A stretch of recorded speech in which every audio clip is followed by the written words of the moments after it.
नमस्कार, मैं हूं शैलेंद्र सिंह और आप देख रहे हैं हमारा यूट्यूब चैनल शब्द शब्द शैलेंद्र सिंह। आज बात करेंगे मायावती की। राजनीतिक हलकों में ये चर्चा बड़ी तेज़ी के साथ है कि बहुजन समाज पार्टी में जिस तरीके की उथल पुथल हो रही है, उसके क्या परिणाम बहुजन समाज पार्टी पर पड़ेंगे और दलित राजनीति किधर जाएगी। सबसे बड़ा सवाल ये है कि जो 20-21% दलित आबादी उत्तर प्रदेश की है, वो किस खांचे में बैठेगी। यानी अगर बहुजन समाज पार्टी से वो हट रही है, जो कि काफ़ी कुछ हट चुकी है, तो आखिर वो किस पार्टी में जाएगी। क्या वो समाजवादी पार्टी में जाएगी या भारतीय जनता पार्टी उसे अपनी तरफ ले जाएगी या फिर कांग्रेस का भला हो सकता है। इस सवाल का जवाब हम आज तलाशने की कोशिश करेंगे इस वीडियो में। 1984 में जब बहुजन समाज पार्टी का गठन हुआ था, वो एक दलित आंदोलन के बाद हुआ। दलित आंदोलन के बाद इसका गठन हुआ था। काशीराम जो इसके संस्थापक थे, उन्होंने पहले DS4 और वामसेव जैसे संगठन चलाए थे और उन संगठनों से जो नेता निकले थे, उनको लेके उन्होंने बहुजन समाज पार्टी का गठन किया था। इन्हीं में मायावती भी थी। मायावती के पार्टी में आने के बाद धीरे धीरे बहुजन समाज पार्टी में मायावती का प्रभाव बढ़ने लगा और 1995 आते आते मायावती मुख्यमंत्री बन गई। पहली बार बहुजन समाज पार्टी की तरफ से मुख्यमंत्री बनी थी। 1993 में बहुजन समाज पार्टी और समाजवादी पार्टी का गठबंधन हुआ था। उस गठबंधन के नेता थे मुलायम सिंह यादव। मुलायम सिंह यादव मुख्यमंत्री बने, लेकिन मुख्यमंत्री बनने के बाद से ही मुलायम सिंह यादव मायावती के बीच खटपट होने लगी और उसको लेके मुलायम सिंह यादव ने बहुजन समाज पार्टी को तोड़ने की सोची, जिसके विरोध में गेस्ट हाउस कांड हुआ जो 2 जून 1995 को। यहाँ पर फिर भारतीय जनता पार्टी की एंट्री होती है और भारतीय जनता पार्टी ने मायावती को मुख्यमंत्री बनने में मदद की। 3 बार मायावती भारतीय जनता पार्टी के समर्थन से मुख्यमंत्री बनी, 6 महीने की मुख्यमंत्री रहीं और 2007 में बहुजन समाज पार्टी ने अपने बल पर बहुमत हासिल किया और सरकार बनाई। 2012 में बहुजन समाज पार्टी की हार हुई और अखिलेश यादव की सरकार बनी समाजवादी पार्टी की। तो बहुजन समाज पार्टी का जो ग्राफ था, वो 1995 से लेके और 2007 तक रहा, जहां पर कि 4 बार मुख्यमंत्री बनी मायावती। इसके बाद पूरी पार्टी पर एक तरीके से मायावती का अपना राज हो गया और जब काशीराम नहीं रहे, तब उसके बाद तो मायावती ने पूरी तौर से इस पार्टी पर अपना ही कब्जा कर लिया। जिस समय काशीराम ने मायावती को बहुजन समाज पार्टी में शामिल किया था, उस समय मायावती ने ये शपथ ली थी और कहा था कि उनका कोई अपना परिवार नहीं होगा, जिसके चलते मायावती ने शादी नहीं की। लेकिन धीरे धीरे जब वो मुख्यमंत्री बनी और उसके बाद जो उनके परिवार के लोग थे, वो धीरे धीरे उनके करीब आने लगे, चाहे उनके माता पिता हों या फिर भाई हों। तो जिस परिवार को छोड़ के मायावती ने राजनीति में कदम रखा था, उस परिवार ने धीरे धीरे मायावती को अपने शिकंजे में कस लिया। और अभी जो नया डेवलपमेंट हुआ, जिसमें कि मायावती ने सबसे पहले अपने भतीजे आकाश आनंद के ससुर डॉक्टर अशोक सिद्धार्थ को पार्टी से बाहर किया। डॉक्टर अशोक सिद्धार्थ बहुजन समाज पार्टी से राज्यसभा के सदस्य थे।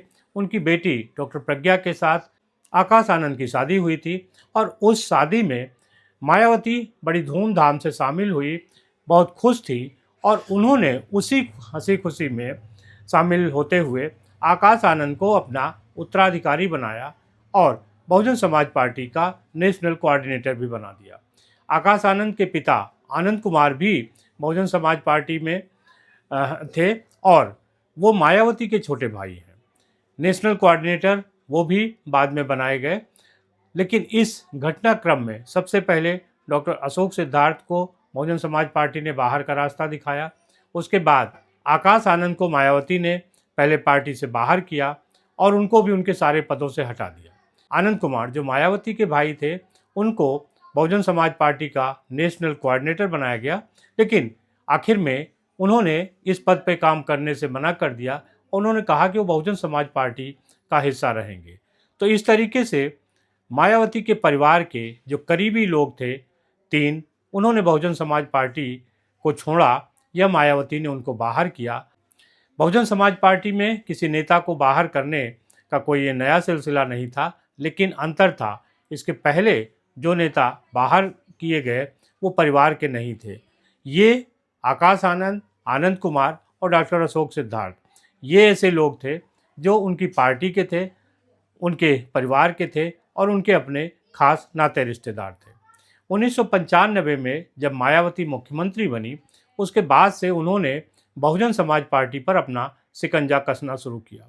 इस दौर में जो भी वो नेता जो कभी कांशीराम के साथ DS4 और बाम सेफ में थे और वहाँ से निकल के वो दलित राजनीति में हिस्सा लेने के लिए बहुजन समाज पार्टी में आए थे, उन सबको निकाला गया। चाहे वो राज बहादुर रहे हों, दद्दू प्रसाद हों, RK चौधरी, मसूद अहमद, सोनेलाल पटेल, दीनानाथ भास्कर, बाबू सिंह कुशवाहा और सुखदेव राजभर, बरखूराम वर्मा जैसे बहुत सारे नाम थे जो अलग हुए। इनमें 1995 के बाद से ही लोग अलग हुए, जैसे राम बहादुर 1995 में अलग हुए, दद्दू प्रसाद 2015 तक साथ रहे और फिर बाहर हुए, RK चौधरी पहले 2002 में उन्होंने बहुजन समाज पार्टी छोड़ी, फिर 2017 में छोड़ी, दीनानाथ भास्कर 1996 में बाहर हुए, बाबू सिंह कुशवाहा जो 2012 में उन्होंने पार्टी से बाहर किया गया, सुखदेव राजभर, बरखूराम वर्मा भी पार्टी से बाहर किए गए। इस तरीके से वो ऐसे नेता हैं जो कभी दलित आंदोलन के अगुवा रहे, जिन्होंने मायावती और कांशीराम के साथ कायम किया, उनको मायावती ने बाहर निकाल दिया। इनमें सब अलग अलग पार्टियों में भी गए, लेकिन डॉक्टर सोनेलाल पटेल ने अपनी अलग पार्टी बनाई, अपना दल, और आज अपना दल के भले ही 2 हिस्से हैं, लेकिन उनमें से एक उनकी बेटी अनुप्रिया पटेल केंद्र में मंत्री है, उसके पति आशीष पटेल उत्तर प्रदेश सरकार में मंत्री हैं, और डॉक्टर पल्लवी पटेल जो सोनेलाल पटेल की दूसरी बेटी हैं, वो समाजवादी पार्टी से विधायक हैं। यानी सोनेलाल पटेल ने बसपा छोड़ने के बाद अपनी पार्टी बनाई और आज उनकी पार्टी आगे बढ़ रही है। दूसरे नेताओं ने अलग अलग पार्टियों को ज्वाइन कर लिया। इनमें से RK चौधरी अभी सांसद हैं, स्वामी प्रसाद मौर्य भी समाजवादी पार्टी में गए थे लेकिन बाहर हो गए। मायावती ने सिर्फ उन्हीं लोगों को बाहर नहीं किया जो कांशीराम के समय के थे और लंबे समय से दलित आंदोलन को देख रहे थे। मायावती ने जिन नेताओं को खुद आगे बढ़ाया, उनको भी पार्टी से बाहर करने में कभी देर नहीं लगाई। इनमें प्रमुख नाम रामअचल राजभर, लालजी वर्मा, स्वामी प्रसाद मौर्य, नसीमुद्दीन, ठाकुर जयवीर सिंह, रामवीर उपाध्याय और ब्रजेश पाठक जैसे नाम हैं। ब्रजेश पाठक बहुजन समाज पार्टी से निकले, भारतीय जनता पार्टी में आए और आज वो उत्तर प्रदेश के डिप्टी CM हैं। तो इस तरीके से जो भी बहुजन समाज पार्टी से निकला, उसने अपना एक ठिकाना तलाश लिया और वो राजनीति में आगे बढ़ रहा है।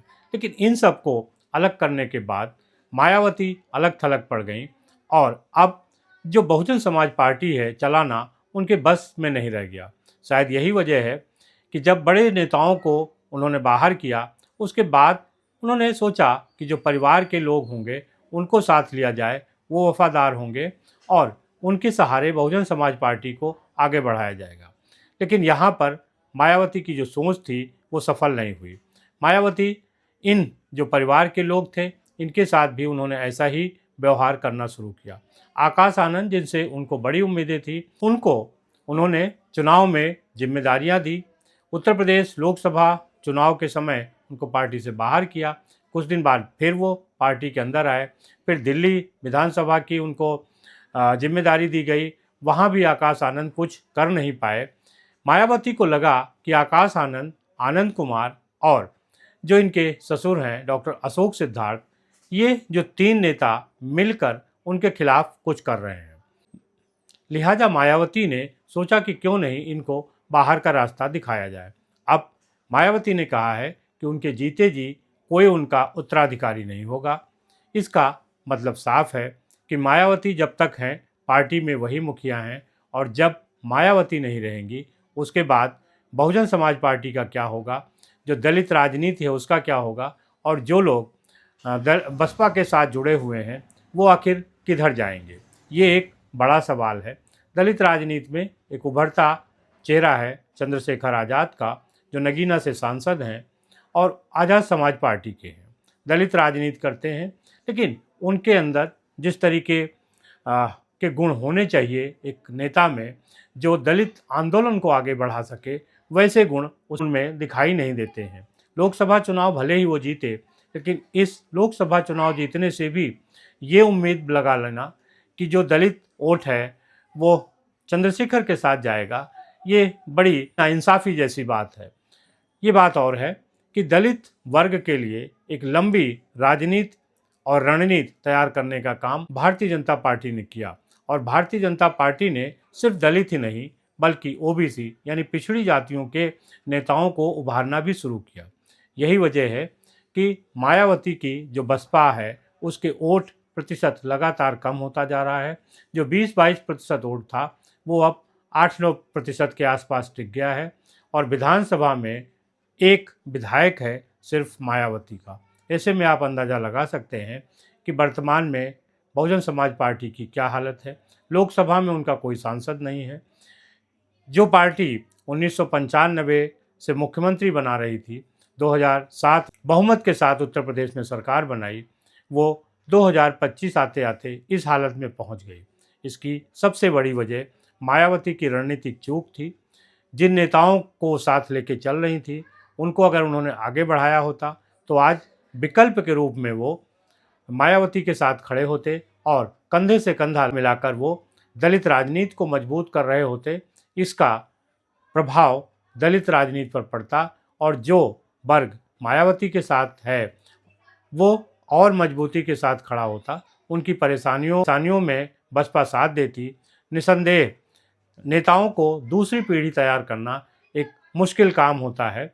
जहाँ पे परिवारवाद है, जैसे कांग्रेस है, वहाँ पर चीज़ें साफ हैं कि कौन नेता होगा, लेकिन जहाँ परिवारवाद नहीं है, उनके आगे उत्तराधिकारी नहीं है, चाहे वो जयललिता हो, चाहे मायावती हो या ममता बनर्जी हो, इनको दूसरे लोगों पर निर्भर रहना पड़ता है, और वहीं पर इनसे चूक हो जाती है। मायावती, जयललिता और ममता बनर्जी, अगर इन नेताओं ने अपनी लीडरशिप तैयार की होती, अपनी पार्टी में दूसरे लोगों को तैयार किया होता, तो शायद इनकी पार्टियों की हालत और होती।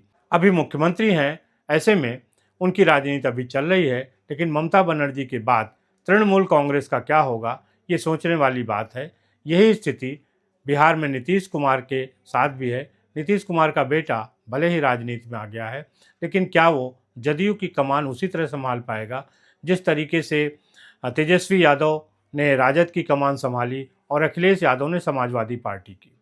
देखना है कि आने वाले दिनों में बहुजन समाज पार्टी, तृणमूल कांग्रेस और जदयू यानी नीतीश कुमार की जो पार्टी है वो उत्तराधिकार को लेके किस तरीके की योजना करती है और कौन उसका उत्तराधिकारी होता है। उत्तर प्रदेश में बहुजन समाज पार्टी का जो वोट है उसमें सबसे अधिक वोट भारतीय जनता पार्टी के साथ जाएगा। दूसरे नंबर पर उसकी पसंद कांग्रेस है और समाजवादी पार्टी तीसरे नंबर पर है, क्योंकि बहुजन समाज पार्टी के लोग समाजवादी पार्टी को वोट देने से बचते हैं। इसके सामाजिक कारण हैं। दलित और पिछड़ों के बीच जो दूरी है उसको पाटने का काम समाजवादी पार्टी नहीं कर पाई है। भले ही उनका पीडीए चल रहा हो, लेकिन पीडीए बनाने के बाद भी जो वर्चस्व, जो प्रभाव और जो प्रतिनिधित्व दलित वर्ग का समाजवादी पार्टी में दिखना चाहिए वो नहीं दिख रहा है। इसी वजह से दलित वोट अपना अलग एक रास्ता तलाश सकता है, और इसमें कांग्रेस और भारतीय जनता पार्टी उनके सामने है। देखना है कि आगे क्या होता है। आपको क्या लगता है कि ये जो दलित वोट है वो किधर जाएगा? ज़रूर बताइएगा। शुक्रिया, धन्यवाद।